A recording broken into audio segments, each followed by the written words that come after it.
Dear students, आज हम transformation of sentence का दूसरा टॉपिक असर्टिव से इंट्रोगेटिव पढ़ाएंगे। असर्टिव सेंटेंस को इंट्रोगेटिव सेंटेंस में परिवर्तन करना। इंट्रोगेटिव सेंटेंस में परिवर्तित करना।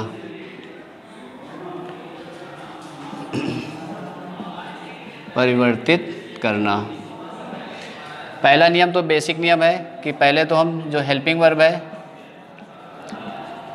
सबसे पहले हम हेल्पिंग वर्ब वाक्य में जो दी गई है हेल्पिंग वर्ब उसका प्रयोग कर लेंगे, और इसके बाद सब्जेक्ट, और इसके बाद वर्ब, और इसके बाद ऑब्जेक्ट लगा देंगे, और लास्ट में क्वेश्चन मार्क लगा देंगे। तो ये हमारा बेसिक जो हाई स्कूल का नियम था कि सहायक क्रिया उठा लेते हैं और इसके बाद सब्जेक्ट पे लगा करके उसे इंट्रोगेटिव बना देते हैं। लेकिन यहाँ पर अब हमें ट्रांसफॉर्मेशन में नियम बदल गया है, क्योंकि यहाँ पर अब हमें वाक्य का भाव भी नहीं बदलना है। इसलिए जो दिया गया वाक्य, अगर हमें असर्टिव सेंटेंस निगेटिव मिला है यानी उसमें नॉट नहीं लगा है, तो जब हम इंट्रोगेटिव बनाएंगे तो उस वाक्य में कर्ता के बाद नॉट का प्रयोग करेंगे। और अगर दिया गया वाक्य निगेटिव है तो हम उसको अफर्मेटिव बनाएंगे, यानी उसमें हम नॉट का प्रयोग नहीं करेंगे। यानी दोनों वाक्य हमें ध्यान रखना है कि अगर दिया गया वाक्य अफर्मेटिव है तो निगेटिव बनाएंगे, इंट्रोगेटिव भी, और इसके बाद अगर निगेटिव वाक्य है तो उसको हम उसमें नॉट का प्रयोग नहीं करेंगे। इस चीज़ का हमें ध्यान रखना है। तो जैसे पहला वाक्य है,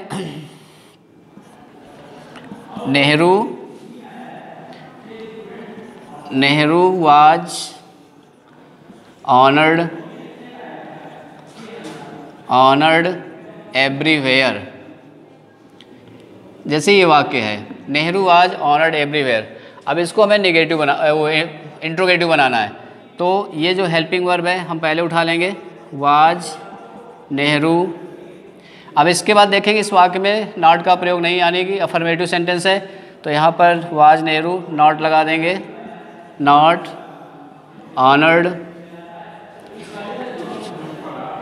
ऑनर्ड एवरीवेयर, और लास्ट में क्वेश्चन मार्क लगा दिया। ये हमारा इंट्रोगेटिव सेंटेंस बन गया। इसके बाद दूसरा एग्जाम्पल देखिए। जैसे लिखा हुआ है, you can not win this match.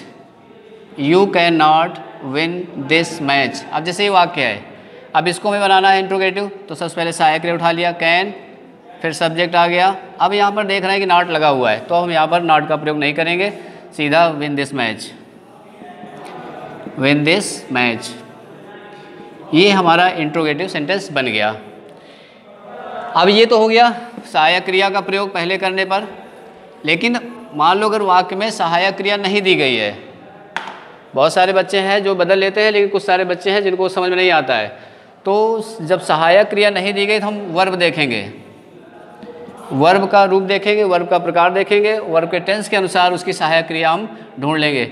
जैसे मान लीजिए वर्ब फर्स्ट फॉर्म में है, तो वहाँ पर सहायक क्रिया के रूप में डू का प्रयोग कर देंगे। इसी प्रकार वर्ब में यस या यस लगा हुआ है, तो वहाँ पर सहायक क्रिया के रूप में हम डज का प्रयोग कर लेंगे। इसी प्रकार वर्ब का सेकेंड फॉर्म है, तो वहाँ पर हम डिड का प्रयोग कर लेंगे। और इसके साथ साथ ये भी ध्यान देंगे कि अगर डज का प्रयोग कर लिया है तो डज के बाद फिर जो भी क्रिया आएगी उसमें यस हट जाएगा, और डिड का प्रयोग कर लिया है तो क्रिया का फर्स्ट फॉर्म हो जाएगा, सेकंड फॉर्म हट जाएगा। ये चीज़ हमें और ध्यान रखना है, क्योंकि अगर वाक्य में सहायक क्रिया नहीं दी गई है तो वहाँ पर फिर हम अपनी ज़बरदस्ती कोई सहायक क्रिया नहीं लगाएंगे, बल्कि उसी टेंस के अनुसार लगाएंगे। जैसे he purchased a new scooter. He purchased a new scooter. जैसे ये वाक्य दिया गया है, इसको हमें इंट्रोगेटिव बनाना है। यहाँ पर लिखा है परचेज्ड। परचेज्ड क्या है?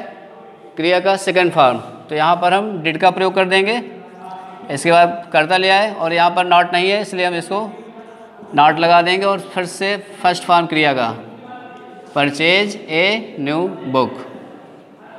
इस तरह से हमारा इंट्रोगेटिव बन गया। इसके बाद अगर वाक्य में नोबडी लगा हुआ है या नन लगा हुआ है या नो वन लगा हुआ है, तो हम इंट्रोगेटिव बनाते समय इन शब्दों को हटा करके वहाँ पर हम हु का प्रयोग कर देंगे। जैसे nobody would like, nobody would like to be a fool, to be a fool, जैसे ये वाक्य लिखा हुआ है। अब यहाँ पर नोबडी, एक तो पहला नियम तो उसी तरह से जैसे अभी तक बनाया था हमने, वुड, और इसके बाद कर्ता हमारा नोबडी है, तो would anybody, would anybody like to be a fool, जैसे बन गया हमारा। एक तो ये बन गया जो पिछले नियम पे आधारित था, वुड एनीबडी लाइक। अब नोबडी यहाँ पर एनीबडी बन गया क्योंकि ये नो को हम एनी में चेंज करते हैं नेगेटिव बनाते समय, तो would anybody like to be fool. या दूसरी तरीके से जैसे हमने अभी बताया, who would like to be a fool, ये बन गया हमारा। ये आसान तरीका है। यहाँ पर हमें नोबडी को सिर्फ सीधा हु में बदल दिया, चाहे नोबडी हो, चाहे नो वन हो, चाहे नन हो, हम बस उसमें क्या करेंगे, केवल हु का प्रयोग कर देंगे और बाकी वाक्य उसी तरह से हम इसको जोड़ देंगे। तो ये नियम ज़्यादा सरल लग रहा है। इसके बाद अगर एवरीबडी लगा हुआ है, एवरीबडी या एवरीवन, इन शब्दों का प्रयोग है, तो वहाँ पर हम हु लगाएंगे। हु के बाद हेल्पिंग वर्ब अगर लगी है तो कोई बात नहीं, नहीं है तो लगाएंगे अपनी तरफ से और नॉट का प्रयोग करेंगे। वहाँ पर हम इतना प्रयोग करेंगे, हु लगेगा, हु के बाद हेल्पिंग वर्ब लगा दीजिए और नॉट लगा दीजिए। जैसे everybody, everybody knows Gandhi ji, everybody knows Gandhi ji. अब जैसे हमको इसको इंट्रोगेटिव बनाना है, एवरीबडी लगा हुआ है, तो चाहे तो पहले उस तरह बना लें,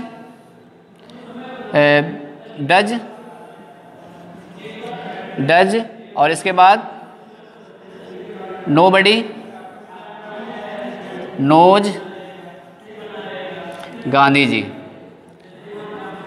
एक तो हमारा ये बन गया जो पहली प्रकार से बनाया था सहायक क्रिया प्रयोग करके, और दूसरा जो अभी बता रहे हैं, हु लगा देंगे, हु के बाद सहायक क्रिया हमारी नोज है, सहायक क्रिया डज का प्रयोग कर देंगे, हु डज नॉट, फिर नो गांधी जी। ये हमारा एवरीबडी या एवरीवन के लिए नियम हो गया।